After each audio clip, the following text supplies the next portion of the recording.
Hello, everybody. My name is Ana Rezende, and in this podcast, I will share my transformational journey to become a health coach. In each episode, I will address a different subject that impacts our health, whether physically, mentally, emotionally, or spiritually. Because I've learned that being healthy means being in balance. If you would like to make amazing discoveries, improve your health, get inspired, and yet find sustainable ways to live and help the planet, tune in. You are in the right place. I'm your host, Ana Rezende, and Good is What Makes You Feel Well is Mama Terra's podcast. Toma banho de cachoeira, abraça uma pessoa amiga, corre na chuva, escala a montanha, contempla a vista, transcende, levita. Today, I'm honored to share a powerful conversation with a woman whose story is as courageous as it is inspiring. Regina Hiremath is a survivor in every sense of the word, of childhood abuse, of 23 years in a marriage marked by narcissistic control, and of the long, complex journey of reclaiming her voice and her power. But Regina's story doesn't stop at survival. She has used her pain as fuel to build something extraordinary, a life rooted in purpose, resilience, and service.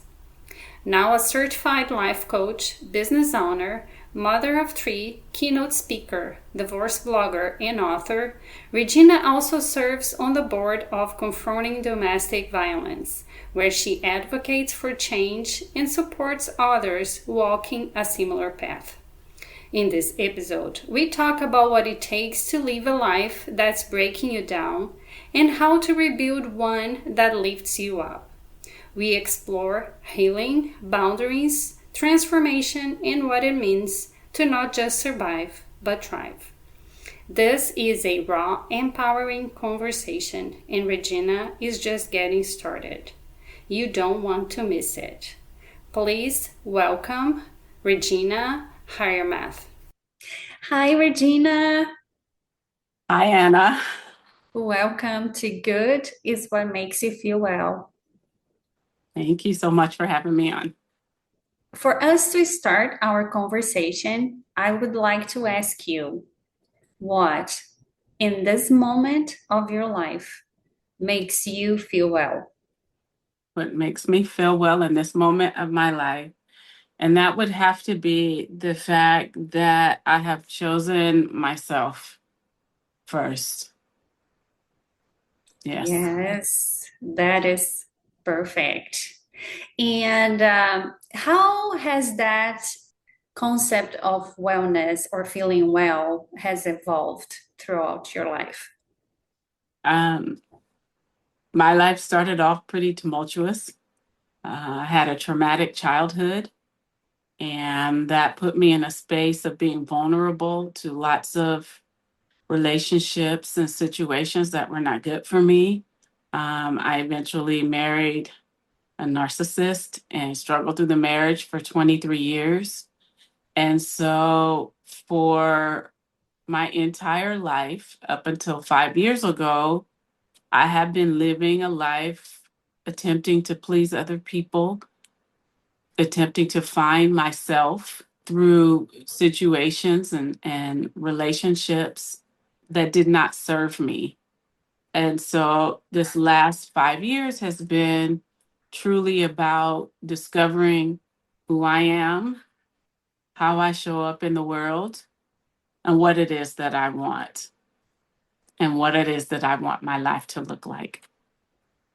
Wow, what a beautiful change, right? Yeah. And tell me, what life situation or what was the trigger for you to flip this coin 5 years ago? The catalyst for me was I had been unhappy in my marriage for many years. I sought therapy. I went to church. I did all of these things.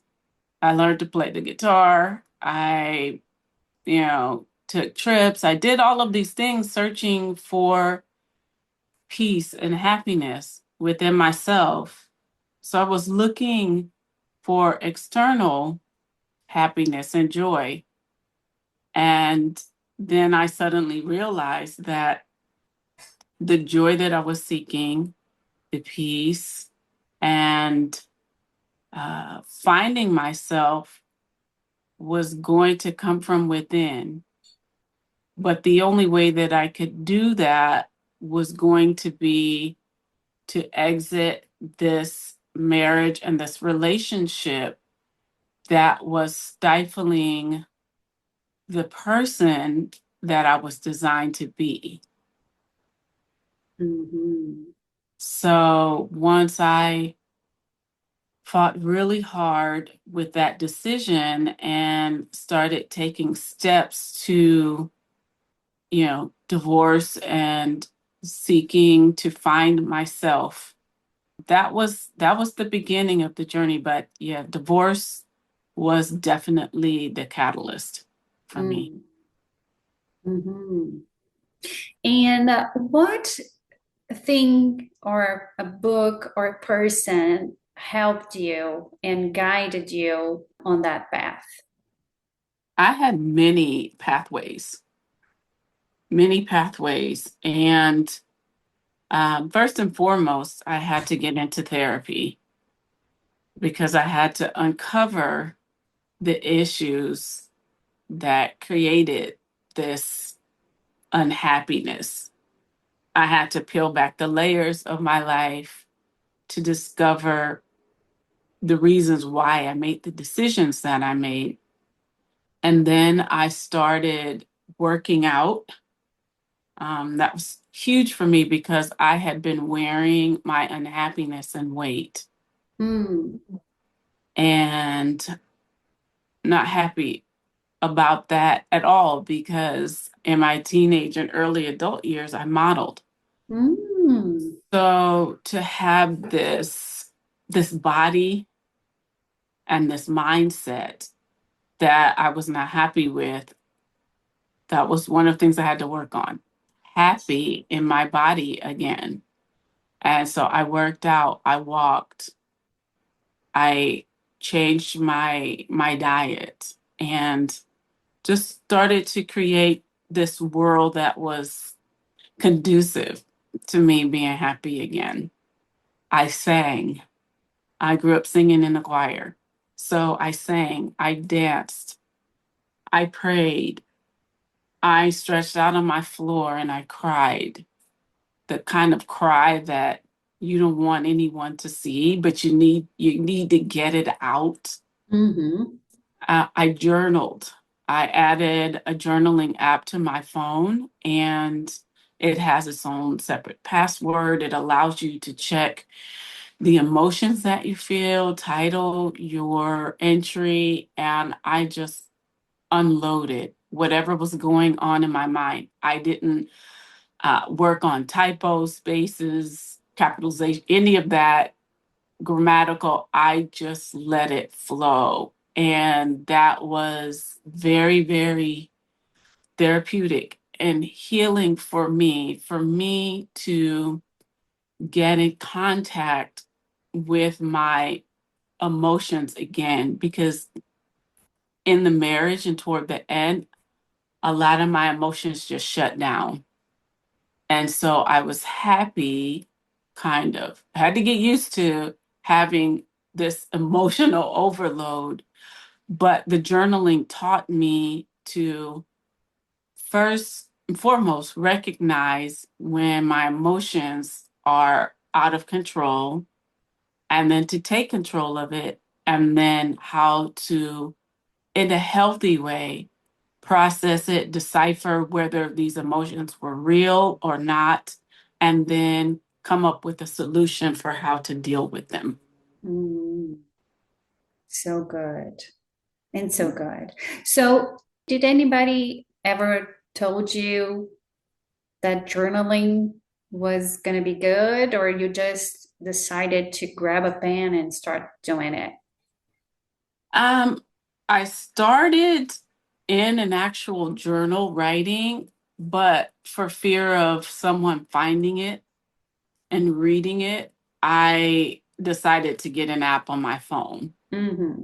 Had its own passcode, and that gave me a level of security and freedom, which then opened the floodgates for me to just explore my emotions and let them deal with them, let them out. Mm-hmm. Yeah, yeah. That's awesome. Yeah. Writing has been really healing for me as well. I do share with you this passion, this outlet that is journaling. Since I started doing it 2 years ago, it just became part of my routine, part of myself, and I cannot stop. Right. So it's a kind of a safe place where I can just say anything I want. Yeah, it's a really good avenue. That's why I asked if you had somebody, advise you to start doing it. Because for me, every time I have a conversation on the podcast, we had ended up touching journaling because it has been really important for me, for my processes, my healing. And so I want people to know. So I keep, just touching that point and seeing how important it has been for other people as well. That's awesome. That's awesome. It's a Yeah. huge part of my life now. Yeah. And it's something so simple, right? We just need a pen and a notebook and or an app on our phones, right? Right. Actually, that's interesting. I haven't heard of any apps. What's the name of the app? The one that I use is it's called Diary, and it's a pink and white app. It's has a white feather, Uh-huh. like a pen, in the middle of it. And there are lots of them out there. This is just the one that I found and I, uploaded and started to use. But I love the fact that because your phone is everywhere you are, you can journal anywhere, anytime. Uh-huh. That's what I love about that. Yeah. Yeah. I'll put the app on the show notes so people can check it out. So, other than journaling and expressing our emotions through those outlets, like you said, singing and dancing and crying, that is so, so important. This modern society just made us all forget that crying is such an important mechanism to release stress and to let emotions flow. So it's really, really important for us to talk about crying and allowing people to have good cries, right? Yes. But other than those avenues, did you use anything else? Um, I believe Those that are the those main ones. were the main pillars of my recovery. And I'll just mention that, I filed for divorce 2 months before COVID hit. Oh, So that added an extra level of stress to the situation because, typically when you go through a divorce, the wagons circle and, those who are on board with you, they just come to your aid. They stop by your house. They drop off gifts. They come and, oh, we're going here. Go with us. And at that time, that all ended. mm, I was, stuck uh, with no support system, no with community. no community coming to me. Hmm. So I had to get creative. I had to find places that were open with like patios and Mm. things. There was this one restaurant and bar. They had a back patio. It had like three huge fire pits. Mm. So after work, I would stop there and sit outside and just enjoy myself, meeting people, talking to people across the fire,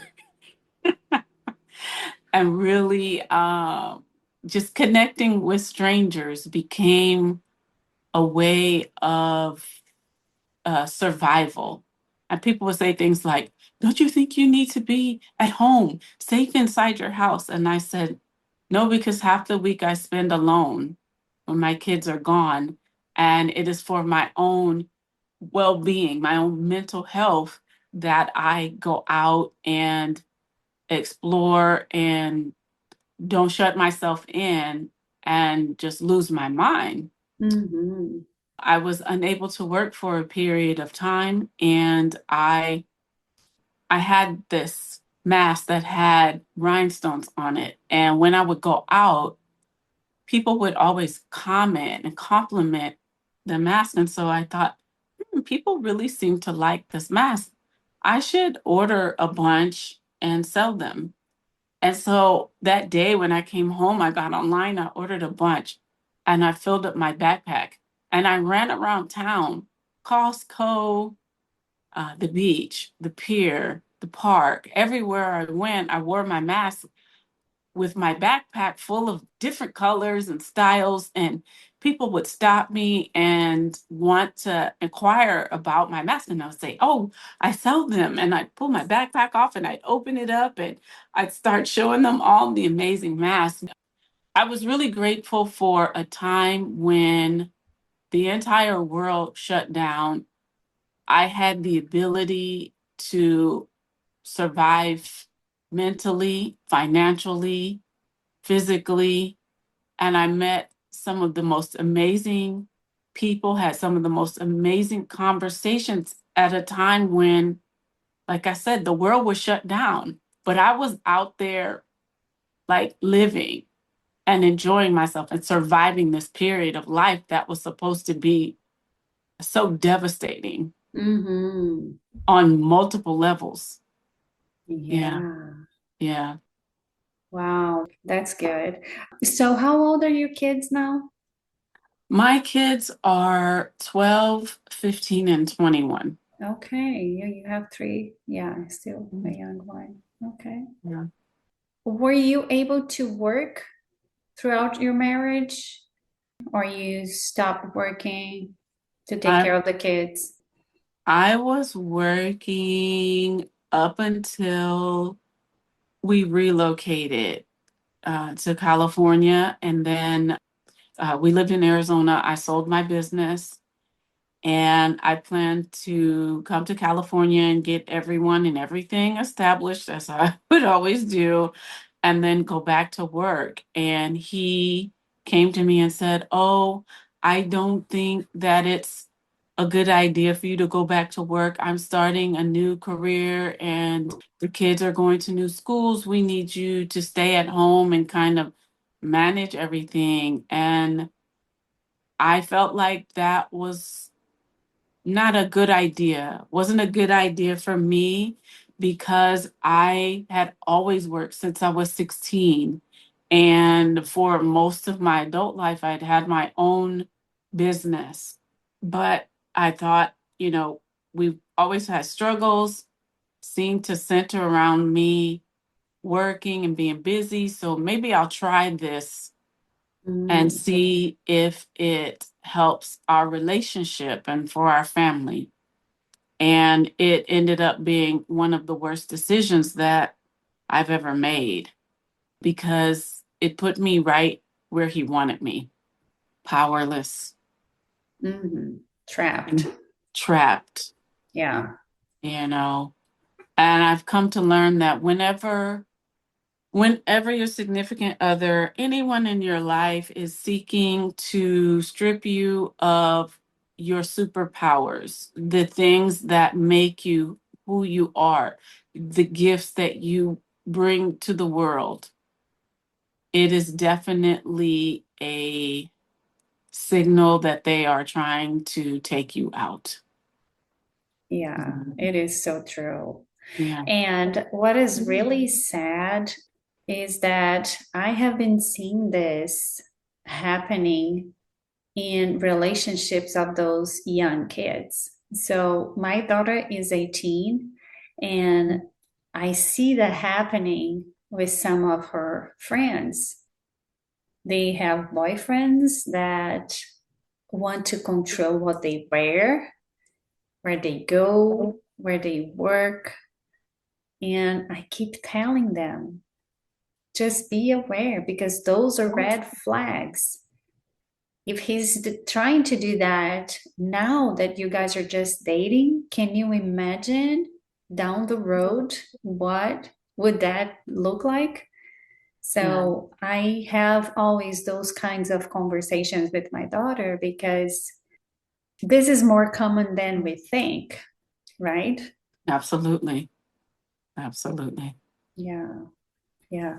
So I'm so glad that you were able to, yeah, find those people and the strength, right, to make that decision and find your new path. So from journaling, and I know after divorce, you kind of started a new life. Do you call it a new life? I feel like I was born in January of 20. I feel Wow. like that was the day I was born. So I'm like in kindergarten right now. I'm like this big happy kid running around, exploring everything, taking everything I want. Isn't that awesome? That's the life. That's the life I'm living. That's the life I'm happy with. Oh my Yes. gosh, that's awesome. And were your kids supportive of you during the divorce and all? Yes. Great, Yes. great, great. And so from that point up to when you decided to do your life coach certification and the idea to write your book, how does that play out in your new life? My new life. So it was definitely a journey. As I was going through divorce, I got the idea from my journal writings to start a divorce blog. So later that year, Alamonia Life launched, and I was writing about my experiences as I was going through the divorce. Eventually, I added 3 writers. I'm up to 4 now, with a total of 5 of us. We're all divorced and writing about the various topics of divorce. I started the blog under, the title of it is Alamonia Life, but when I started it under an alias of Ali M, Mm. because I, at the time, was still going through a tremendous amount of healing and self discovery. Eventually, a consultant advised me to use my face and voice for the blog, which then meant I had to come out of hiding. And so I wrote a blog post explaining to the community why I started it under Ali M, who I am, and what my plans were to come out and to use my face and voice to start speaking. And so I was having a conversation with one of my best friends, and I was sharing with her that I was going to start speaking. And, this was tremendous for me because no one knew that I had a lifelong fear of public speaking due to my childhood trauma and all the things that I had been through. I was not accustomed to using my voice or having people around me that saw any value in it.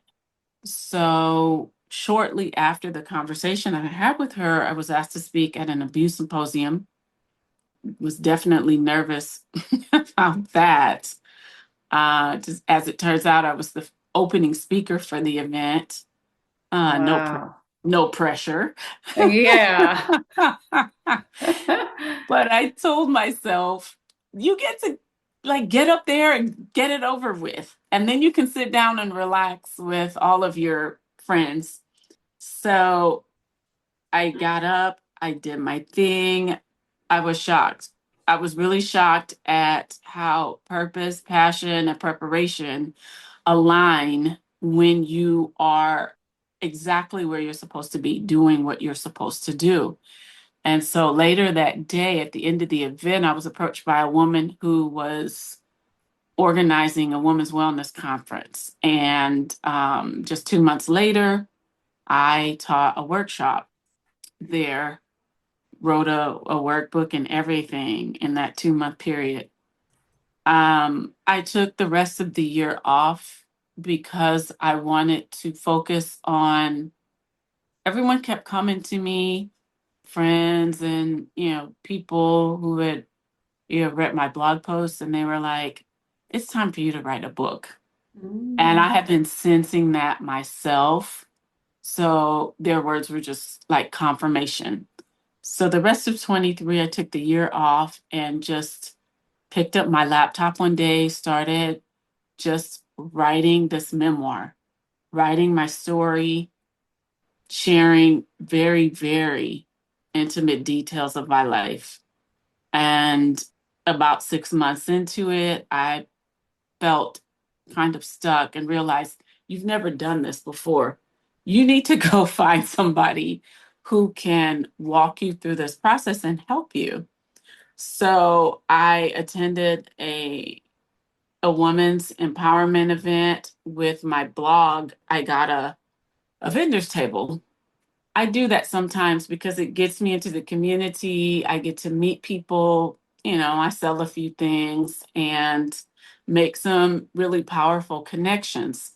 And so one of the speakers, she was amazing. She approached my table, we talked, and I took her card. She'd written about 4 or 5 books, came home. A few days later, pulled the card out of my purse, laid it on my island.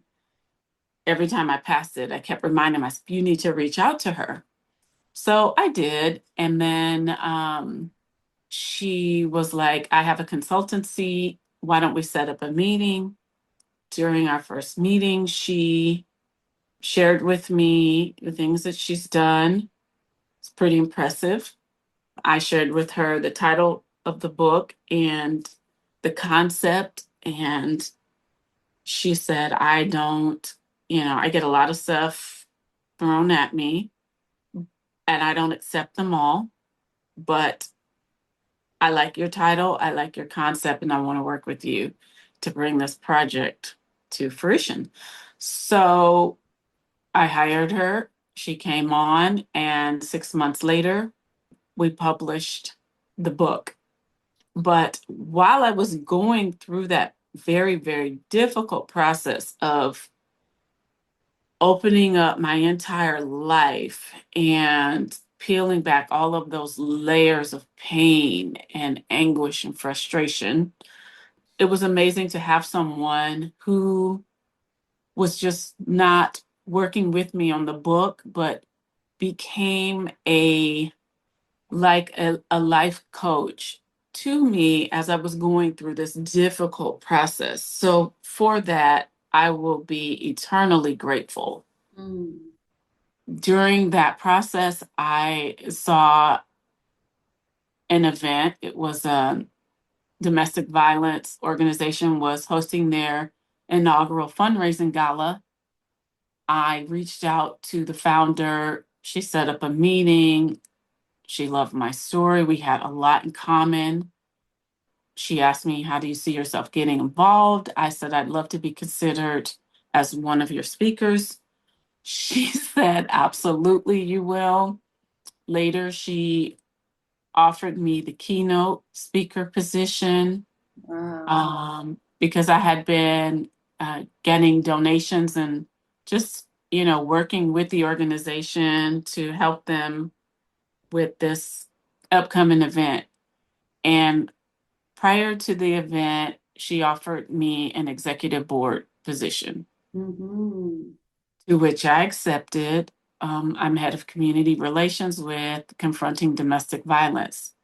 So the end of last year was sort of this surreal moment for me in that I stepped onto the stage at the inaugural gala as the keynote speaker, just having wrapped up my memoir, sending it off to publishing, and sharing my story once again on a stage, hoping to inspire people to help and to donate and be more aware about domestic violence and the plague on our society that this is, and how it's all our responsibility Mm-hmm. to eradicate it.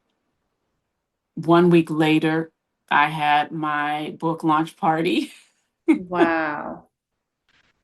And that was an amazing event. I had the founder from the domestic violence organization. I had my consultant. I had family members and people who had known me for majority of my life to speak, as well as me doing some readings from the memoir. But the thing that was most impactful for me that day was that I had this whole program lined out, speakers and stuff. All of my kids who were not on the program wanted to get up and speak. And that touched me in such an amazing way. To this day, I'm in awe of how we think our kids aren't paying attention to us. We think they're just in our house eating up our food and messing up the bathroom.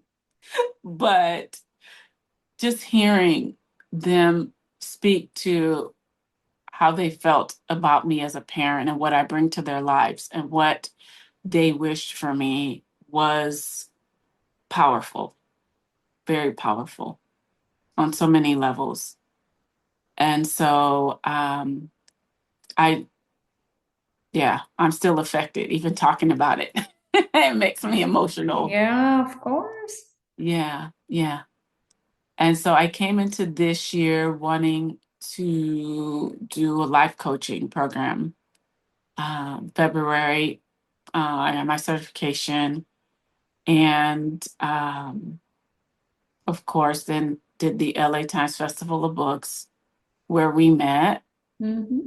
And I'm on this journey of life that is unfolding before me because my answer is yes to my calling. So I never know which way I'm going to go. I just know that I'm going.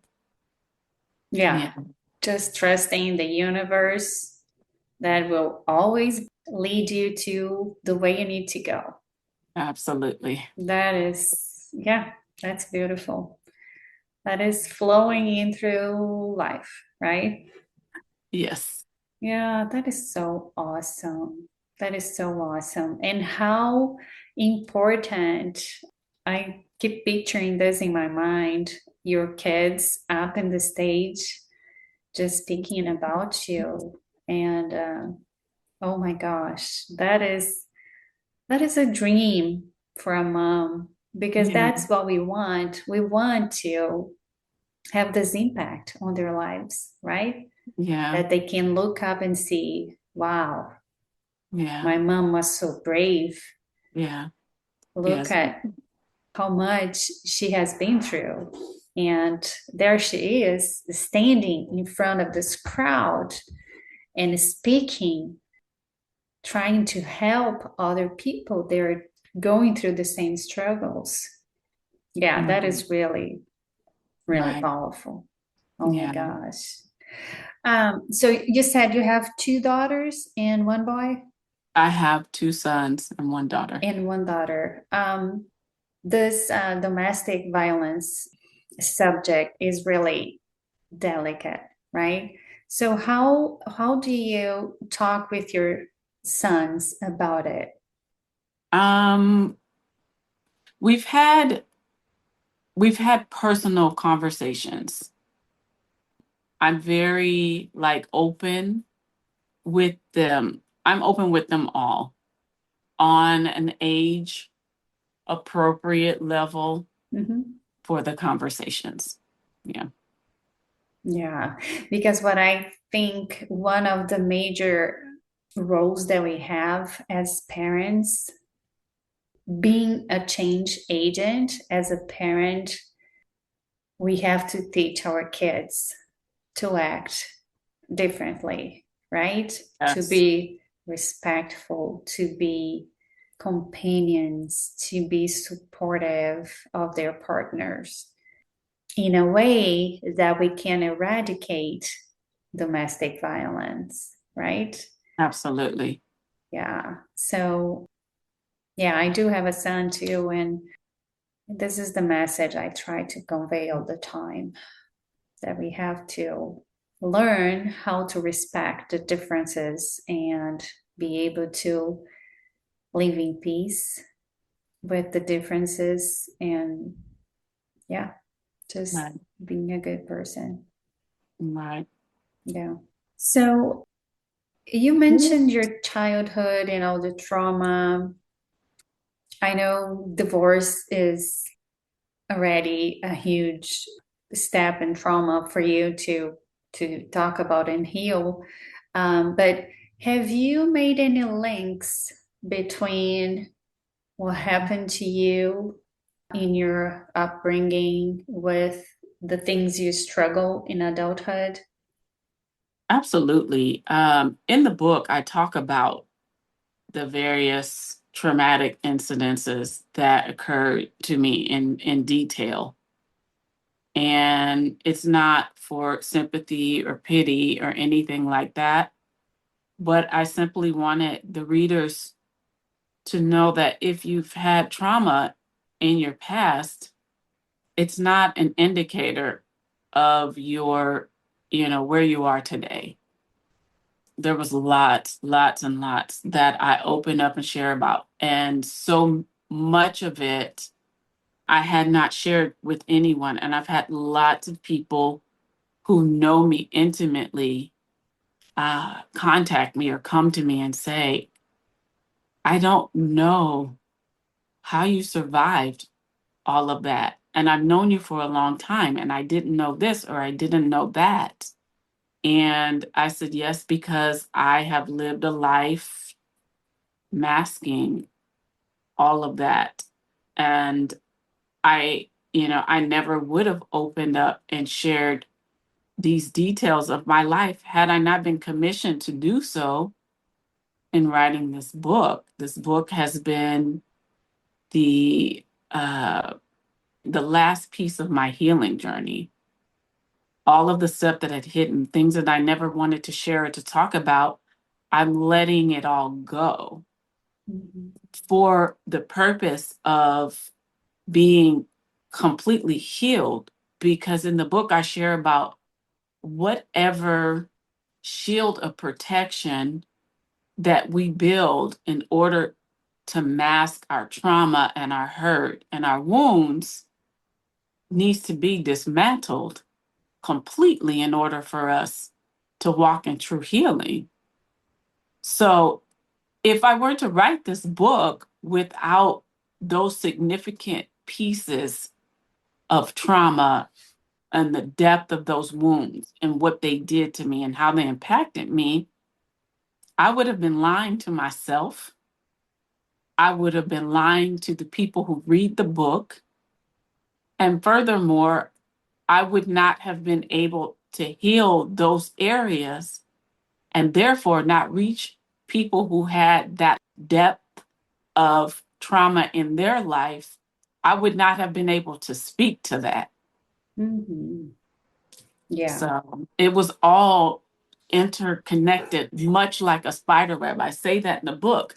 The trauma and the way that writing this book allowed me to see it much in the way we view a spider web, how it's all interconnected and all of the pieces come together. That was the way in which I was viewing my life and how from that trauma shaped my lens with which I viewed myself in the world and my life.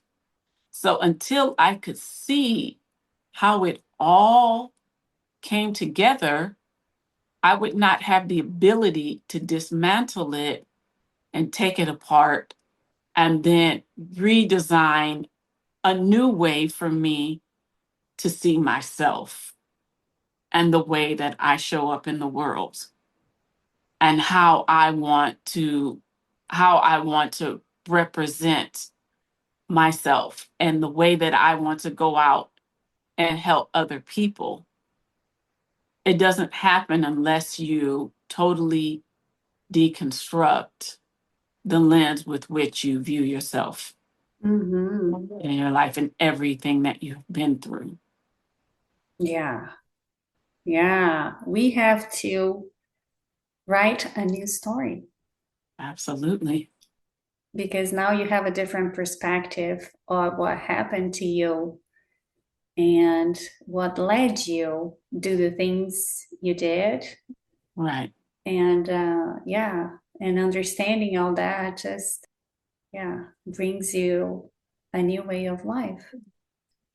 And I think it's really so important to share those stories because through your existence and through the life that you are living now, you can show the people that are going through the same struggles that there is a way out. And the only way out is through. You. Yeah. Just going through, unpacking and dismantled, like you said, all those constructs. That is the way we can rebuild ourselves and build a new life. Right. Right? Yeah. Right. Right. We tear down abandoned buildings because they don't serve a purpose anymore. Exactly. And then once we tear that down and remove all that debris, you have the ability to build a new building, something beautiful. It's Yeah. a huge contrast. An Mhm. abandoned building, and then you have this brand new, beautiful building. But there is the deconstruction phase That is painful, that is painful and right? ugly. Ugly, dark, but we need to go through that Yeah. in order to have the new pretty building up Yeah. and serving a purpose, right? Right. Yeah, that is so beautiful. Oh my gosh. Great. That's awesome.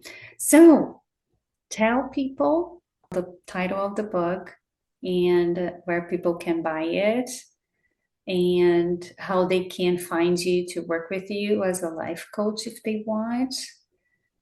Okay. So, Lessons on the Way to Onesome is available on Amazon, Kindle, and Audible. But most importantly, it's available on my website, Alamonia Life, Uh-huh. ALIMONIALIFE.com. When people purchase the book on my site, it comes signed with some swag. So that's the benefit of purchasing from my site.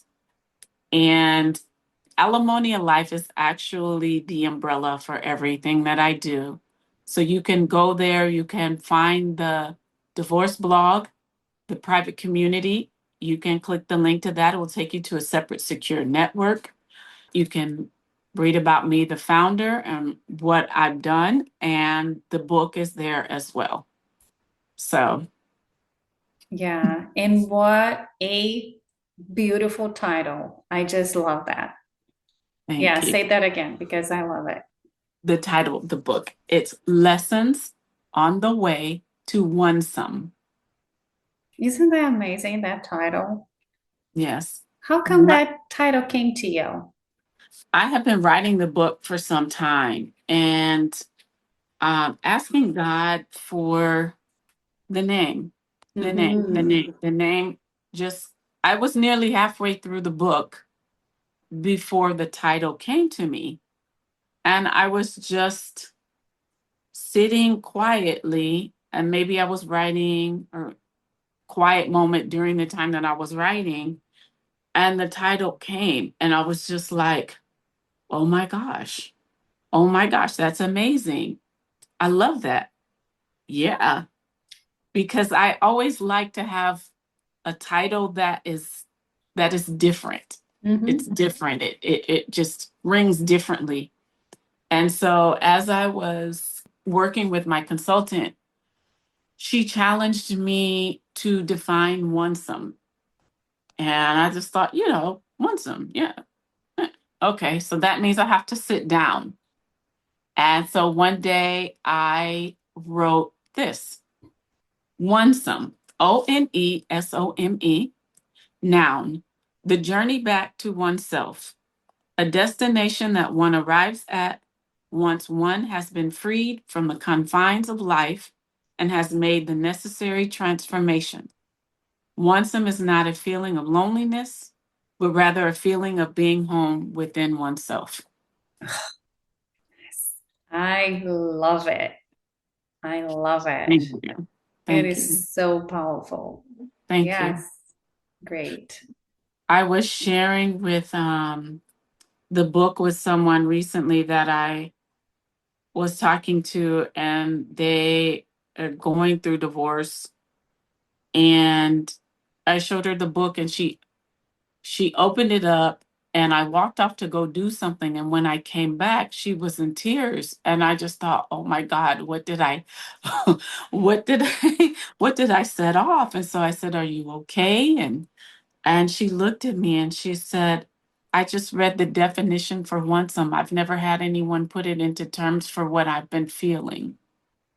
And I thought, okay, this is a good thing. It is. Yeah. It's touching people. And that is what we want, right? We want our stories to touch them in their hearts and spark the willingness to open up and to change whatever they need to change in their lives, right? Take the first step to finding yourself and being at peace again, and being willing to strip back those layers. Yeah. And Alimonia, that's a different name as well. Yes, Alimonia Life. It is a play on alimony. Oh, okay. Yeah. I see it now. That makes total sense. Yes. Very cool. Oh my gosh. Awesome. Is there anything else that you would like to say that I did not ask, you didn't have the opportunity to say? I think we've covered it all. Awesome. Yeah. Awesome. Thank you so much, Regina. I knew I wanted to chat with you once I heard you speak, because those powerful stories are the ones I like to share. Whoever is listening is whoever needs to receive the message. And I'm positive that the message is going to help so many people. So I hope so too. So I'm really grateful for us to have connected. Thank you for accepting my invitation. Thank you for offering the invitation. Yeah. And thank you for allowing me to come onto your platform to share my story, with the hopes that what we do today affects somebody in a positive way. Yeah, absolutely. That we can help people with our voices. Absolutely. Beautiful. Thank you so much. Thank you. Thank you guys so much for listening. It means a lot to me that you chose to be here. To help Mama Terra's mission of making the world a disease-free place for generations to come, You can follow the show, write a review, or talk to your friends about it. You can also subscribe to my newsletter. Every week, I craft good health and wellness tips, recipes, and book recommendations with love and care, just for you. My intention is to give you information and resources to help you make good choices and feel well. Find the link to subscribe in the show notes. Follow me on Instagram and Facebook. Thank you again for being here. We have lots of new episodes coming up, so stay tuned. And remember, good is what makes you feel well. Transcende, levita, toma banho de cachoeira, abraça uma pessoa amiga.